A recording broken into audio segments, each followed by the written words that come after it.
be a point in your time in your life where it's the right time to do a great thing. If you're waiting for that perfect moment, that perfect timing, it's not going to happen. You know what you have to do? You have to create the perfect time and the perfect opportunity and the perfect situation. So that a lot of people become comfortable. They stop growing. They stop wanting anything. They become satisfied. People getting ready to go to jobs that they don't like. Jobs that are making them sick. You see, when you're not pursuing your goal, you are literally committing spiritual suicide. When you have some goal out here that you're stretching for and reaching for that takes you out of your comfort zone, you'll find out some talents and abilities you have that you didn't know you have. When the messenger of misery visits you, what are you going to do? What will keep you in the game? There are things that you think you'll never need to know, that you may only need to know one time in your life, but that could save your life because you had that knowledge. Unless you attempt to do something beyond that which you've already mastered, you will never grow. What is it that you looked at some point in time and you decided that you couldn't do it, that you talked yourself out of it? You're waiting on your next door neighbor to make it happen for you. It may not happen. If you're waiting on your mother or your father, they may be so ancient in their thinking that they don't understand this opportunity that you have. And if you're waiting on them, it may never get done. You don't beg average people to be phenomenal. You don't beg good people to be phenomenal. You just are phenomenal, and you will attract phenomenal. What reason can you remember that you can call on, that you can reach on, that can make you get back up? Find that reason. If you're not where you are, if you're not where you want to be, if you don't have what you want to have, if you're not where you think you should be at this particular place, it has nothing to do with the system, but it has everything to do with the fact that you're not making the sacrifice. I want you to make that dream become a reality, because if you don't, you will be working for somebody else to make their dreams become a reality. Everybody is against you or don't believe in you no more. And let me tell you something, that's a lonely feeling. It's a lonely feeling, particularly people that you're doing it for. Most people take their greatness, take their ideas to the graveyard with them.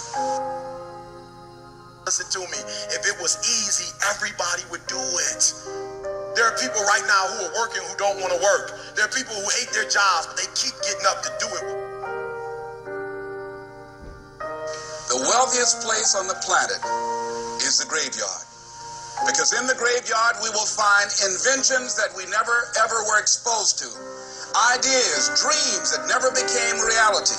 Hopes and aspirations that were never acted upon. The question is, what are you going to do with your time? What drives you? And greatness is a lot of small things done well. Day after day, workout after workout, obedience after obedience, day after day. When things don't work out for you, when things happen that you could not anticipate, what are the reasons that you can think of that can keep you strong? You will never, ever be successful until you turn your pain into greatness, until you allow your pain to push you from where you are to push you to where you need to be. Stop running from your pain and embrace your pain. Your pain is going to be a part of your prize, a part of your product. I challenge you to push yourself. See, it's easy to be on the bottom. It doesn't take any effort to be a loser. It doesn't take any motivation, any drive in order to stay down there on a low level.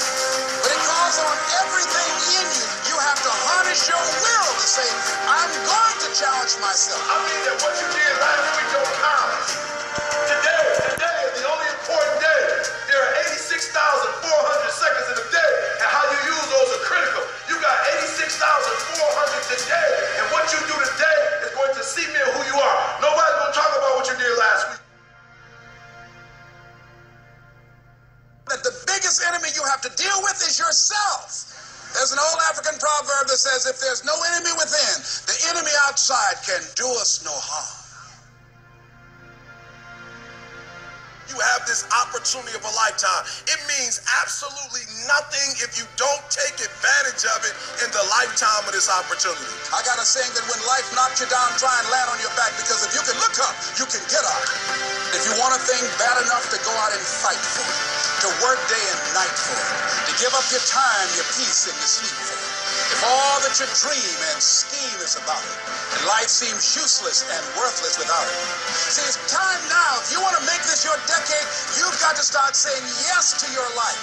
You've got to start saying yes to your dreams, yes to your unfolding future, yes to your potential, as opposed to saying no. When you die, die on E. Leave no dream left behind, guys. Leave no opportunity left behind. When you leave this earth, accomplish every single thing you can accomplish. Listen to me, you're going to be here one day, but you'll never get here if you give up, if you give in, if you quit. And finally, guys, you got to want to succeed as bad as you want to breathe.